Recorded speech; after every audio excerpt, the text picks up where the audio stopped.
సిద్దిపేట జిల్లా గజ్వేల్లో అభయహస్తం మిత్ర బృందం ఆధ్వర్యంలో ఉపాధ్యాయులకు ఘన సన్మాన కార్యక్రమం జరిగింది. గౌరవ అధ్యక్షుడు నంగునూరి సత్యనారాయణ, అధ్యక్షుడు రావికంటి చంద్రశేఖర్ నేతృత్వంలో జరిగిన ఈ వేడుకలో మున్సిపల్ మాజీ చైర్మన్ రాజమౌళి మాట్లాడుతూ ఉపాధ్యాయ వృత్తి ఎంతో గౌరవప్రదమైందని, అంకిత భావంతో సేవలందించే ఉపాధ్యాయులను గౌరవం అందించాలని అన్నారు. సన్మానం నిర్వహించిన మిత్ర బృందం సభ్యులను ఆయన అభినందించారు. కార్యక్రమంలో ఆర్యవైశ్య నాయకులు పెద్ద సంఖ్యలో పాల్గొన్నారు.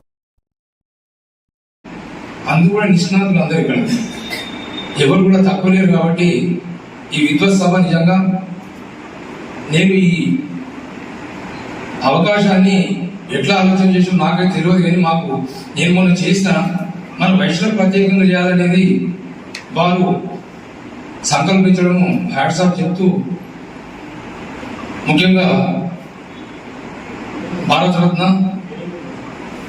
జాతీయ రాజకీయాల్లో ఒక విద్యారంగంలో ఉన్న ఉపాధ్యాయుల ఉండి కూడా దేశ అత్యుత్తమ పదవిని అలంకరించినటువంటి సర్వేపల్లి రాధాకృష్ణన్ గారి జయంతి సందర్భంగా ప్రతి సంవత్సరం కూడా 5 సెప్టెంబర్ నాడు జాతీయ ఉపాధ్యాయ దినోత్సవాన్ని జరుపుకుంటున్నాం.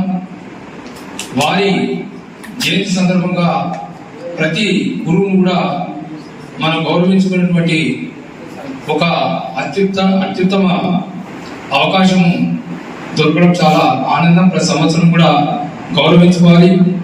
అందరు చెప్పినట్టు గురు బ్రహ్మ, గురు విష్ణు, గురుదేవ మహేశ్వర, గురు సాక్షాత్ పరబ్రహ్మ తస్మై గురువే నమః అంటే త్రిమూర్తుల కంటే కూడా గురువుకు ఒక ముఖ్యమైనటువంటి స్థానము మనం చరిత్రలో చూస్తున్నాం. ఎందుకంటే గురుస్థానం అటువంటిది. ఒక గురువే చక్కలేకపోతే, ఒక ఇంటి యజమాని చక్కలేకపోతే ఇల్లు ఖరాబ్ అవుతుంది.